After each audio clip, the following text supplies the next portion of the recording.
Fenway Park, Boston, home of the famous Boston Red Sox. This is one of America's most beautiful and comfortable parks, kept spick and span so baseball can be enjoyed in ideal surroundings. And here in this park since 1907, some of the greatest players in the history of baseball have represented Boston. Yes, sir, let's go to the ball game. It's any day, and it's any game, and there's always action at Fenway. We're outside with the crowd right now on the Jersey Street side of the park, and just about ready to move through the gates inside. Time for that program, though, that scorecard, peanuts now. Baseball and Gansett a bit later. And that symbol right there means baseball at its best. Well, the pitchers are just about warmed up. The last test of that fastball and that curve before game time.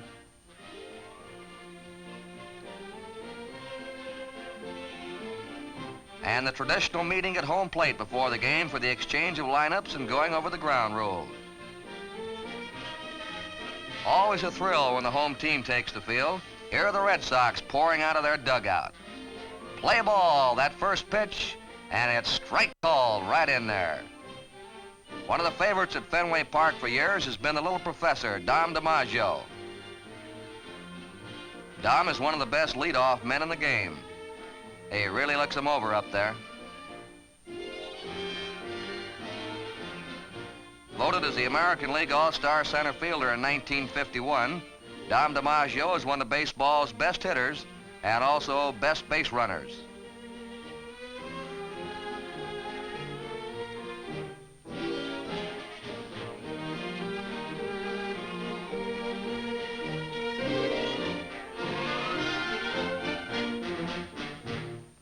When you talk about outfielding, well, there's none better, no surer than Dom DiMaggio. He can really go get 'em.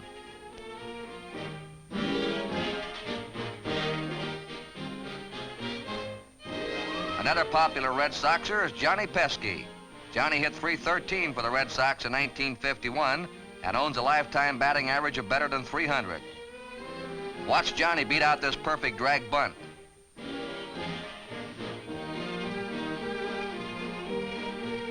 He's always been a real hustler, gives it all he's got, all the time.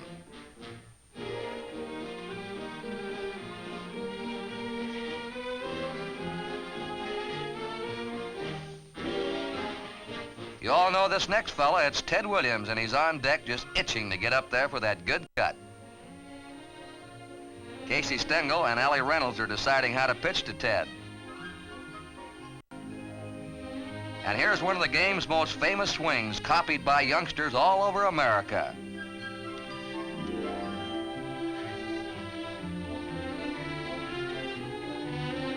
Power has always been synonymous with the Red Sox, from Pat Dougherty and Buck Freeman down through Jimmy Fox and Joe Cronin, and in recent years to Ted Williams.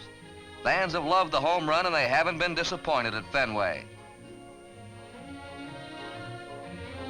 And there it goes. It's a Ted Williams wallop.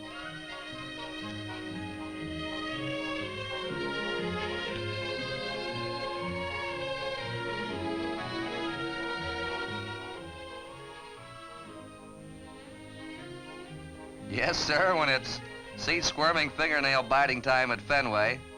Well, here's just what it takes to complete a familiar scene of perfect enjoyment. Boy, look at this lucky guy. He's got the best seat in the house. And he's also got that cooling, thirst-quenching Narragansett lager beer. As we often tell you, hi, neighbor, have a Gansett.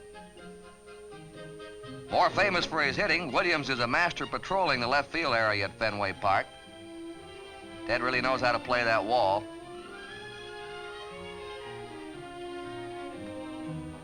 And here he is drawing a beat on a fly ball.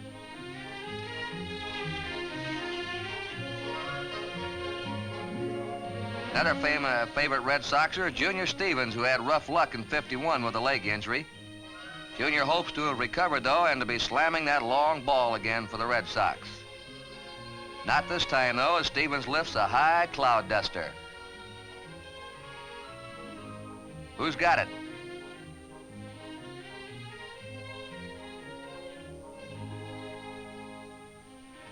Earl Combs, first base coach of the Red Sox, and Billy Goodman, a handy guy to have around. Billy played 5 positions in 1951.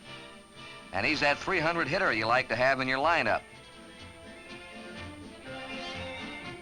Early win of the Cleveland Indians is now pitching to Clyde Vollmer, who won a lot of games for the Red Sox with his big bat. Clyde in 1951 struck so many key blows that we called him Dutch the Clutch. Come on, Clyde, straighten one out. And he does just that. You can get a new ball out, Mr. Umpire. No need to worry about that one anymore. One of the 22 home runs that Clyde Vollmer hit in 1951.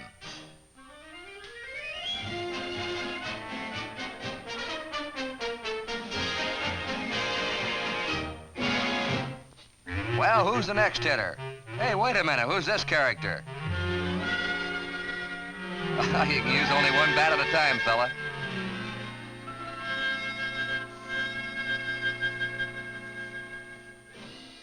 Well, let's get back to the big leaders. Look at Dropo, good position to hit there.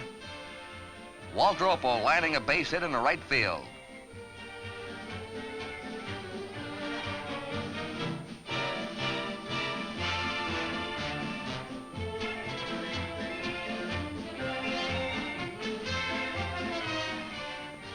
The sophomore jinx got Walt after a sensational rookie season, but he hopes to be coming up with some more base knocks like this one in the future.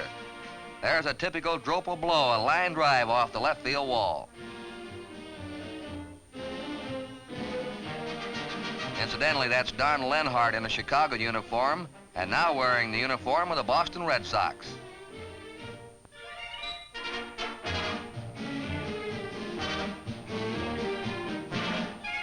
Let's watch Dropo in the field now, and then assisted play at first base.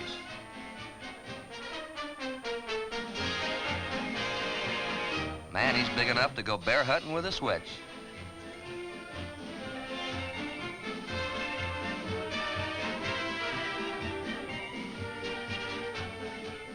Freddie Hatfield is better known for his sensational fielding, but right now Freddie had just gone for the bacon and eggs.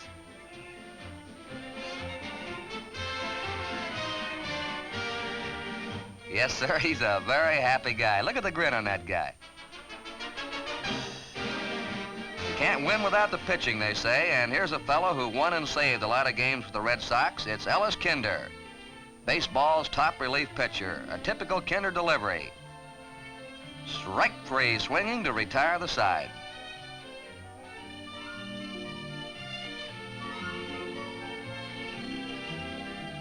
Another big winner for the Red Sox has been Mel Parnell the last 4 years. Look at that smooth wind-up, the whole body thrown into the delivery. Really big league there, Mel. And Bill White shows us some smooth form, too, in his delivery.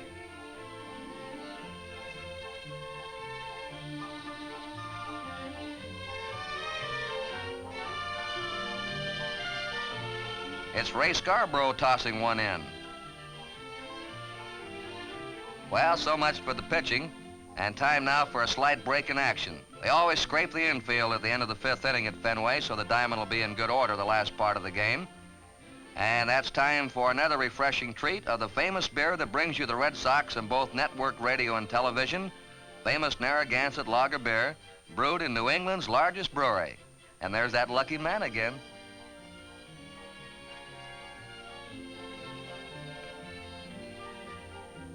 Well, let's watch some double plays now. It's always one of baseball's most thrilling maneuvers. Around the horn she goes, from third over to second, and now the relay to first for the twin killing. Johnny Pesky's the middleman on this DP. Watch Dropo stretch.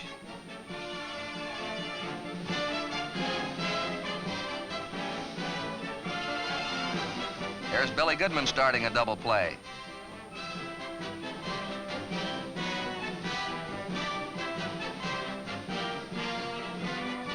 And Goodman relaying to first.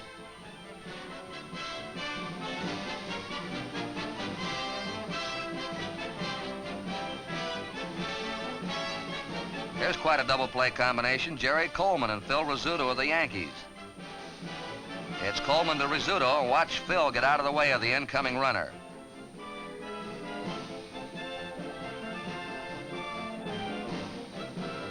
Now it's an opponent's double play that just misses. Ned Garver of the St. Louis Browns starting this one.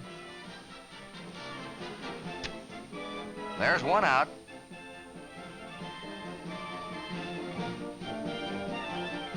But no double play. Now watch this next one. It's a rarity. It's a triple play. Line drive to third for one out. Throw to second for a double play. And the relay to first, a triple play. The Tigers pulled this one off at Fenway Park. The capable men in blue run the game on the field, and they have to come up with their decisions right then and there. Let's go around the bases now with some close plays that the umpires had to call at Fenway Park. Luke Easter of the Indians handling this slow bounder off the bat of Freddie Hatfield. Better make up your mind, Luke.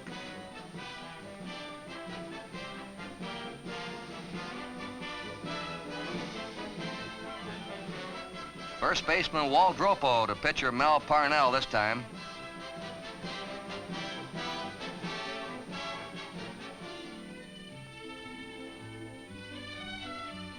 Sometimes the decisions are made easy when the human element, the error, crops into the play.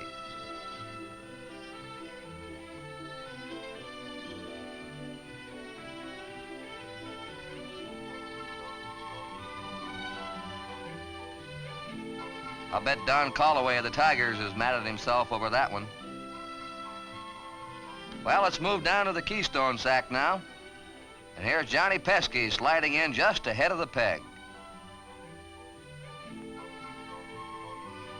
He's safe. Johnny's on the other side of the play now. Notice the good position for the tag, feet straddling the bag to avoid being spiked. That base runner looks like he's been caught stealing chickens.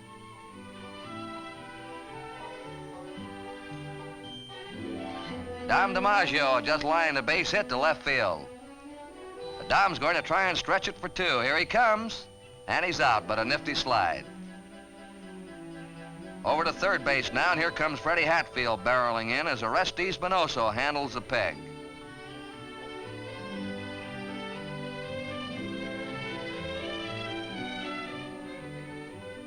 Anything can happen on a close play. Now this runner is going to be safe as the throw from the outfielder hits him.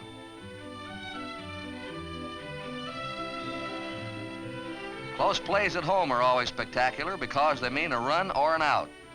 It's Orestes Bonoso sliding in, and he's out.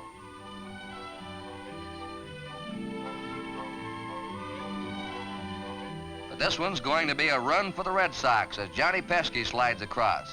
Not much argument on this one. Yes, sir, always lots to talk about over our Narragansett baseball microphones. Not only about the Red Sox and famous Narragansett, but also about the outstanding players from the visiting teams. For example, Joe DiMaggio, the famous Yankee Clipper who's been admired at Fenway for years. Take a good look at him. He's one of the truly immortals of the great American pastime.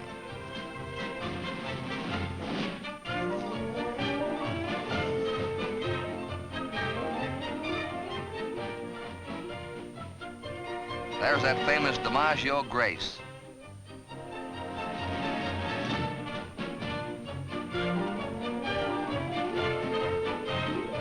DiMaggio tries to shoestring this one. He's hustled on every play of his many brilliant seasons.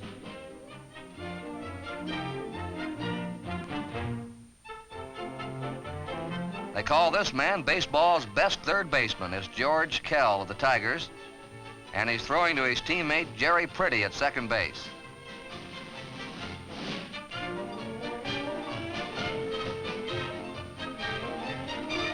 Bobby Avila had a sparkling season with the Indians last year. He's one of the fastest men in baseball. A beautiful slide.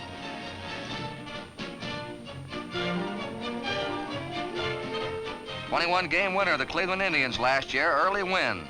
Everything he's got's behind this pitch.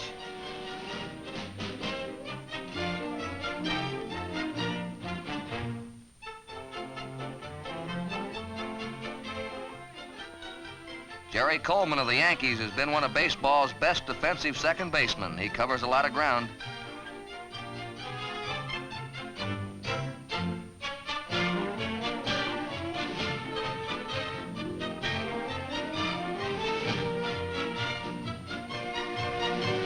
Al Rosen of the Indians going into second with a double.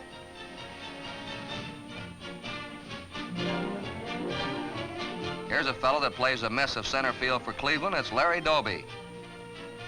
If you've ever seen a big cat get on its feet, watch this.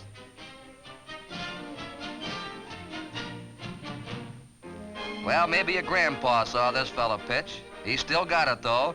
It's the fabulous Satchel Paige with his own brand of slow motion. And this chunky little fella is Eddie Lopat, a 20-game winner with the New York Yankees. Here's another Yankee stalwart, the Springfield Rifle, Vic Raschi. Now a nifty bit of shortstopping by Ray Boone of the Cleveland Indians.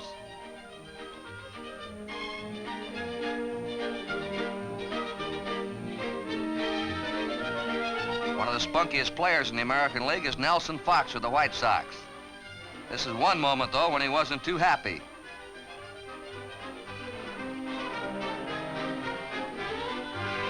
One of the real rookie stars was Minoso of the White Sox. Look at the cut that guy takes. Uh-oh, here's that character again.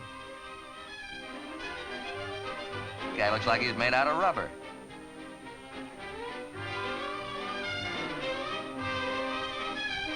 Well, from the ridiculous to the sublime. Hi, neighbor. Nice to see you. Avaganset. Another in the parade of great stars at Fenway Park is little Phil Rizzuto of the Yankees. Here's Rizzuto attempting one of his famous bunts.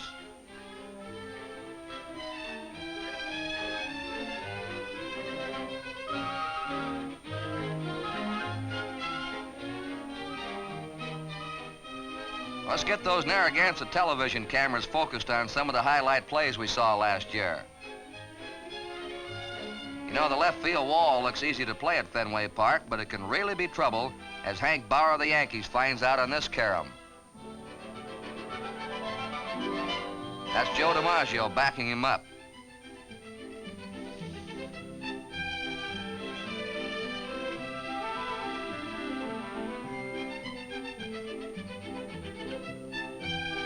If you've ever shot three-cushion billiards, well, you know how this fellow feels.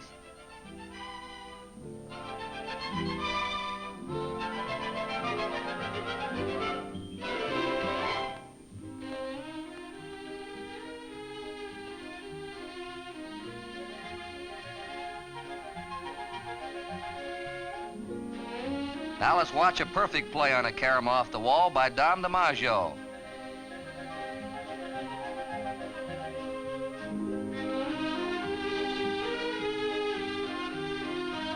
Johnny Pesky meeting the relay.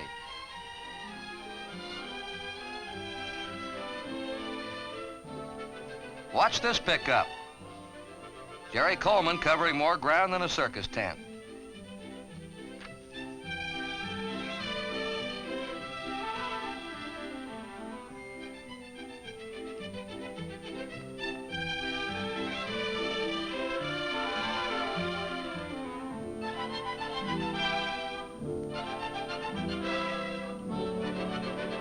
The bunt is always important in baseball. Les Moss has a tough decision to make on this one.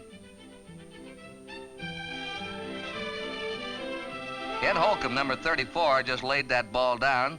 Now he has to come back to the plate for another sacrifice.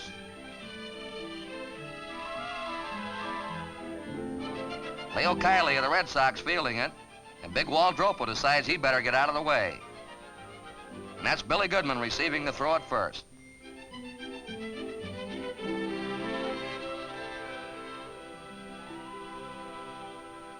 Yep, 1951 is history, but it's always another year for the ball fans. And it's Lou Boudreau, the new manager of the Red Sox, being congratulated by the popular general manager Joe Cronin on the left, and yours truly on the right. Yes, sir, Boudreau is the manager of the future, but memories of the past will always live. The heritage of Buck Freeman and that great outfield of Lewis, Speaker, and Hooper of the great Bill Kerrigan teams. Jimmy Collins of the Red Sox, the pioneer of brilliant third base play. And other infielders, Jake Stahl, Jack Barry, Everett Scott. Don't forget the pitchers. A young fellow named Babe Ruth was one of the best with the Red Sox. And there were Cy Young and Smokey Joe Wood, Herb Pennock, and Lefty Grove. You can go right on down the line to Jimmy Fox, and to Mr. Clutch, Joe Cronin, and Bobby Dorr, who has just announced his retirement after 14 brilliant seasons with the Red Sox. And of course, the present gang today, carrying on in the colorful and exciting Red Sox tradition. Whatever you like best about Major League Baseball is waiting for you with the Red Sox in action. Brought to you on both network radio and television by Narragansett, New England's largest brewery. Hi, neighbor. Have a Gansett.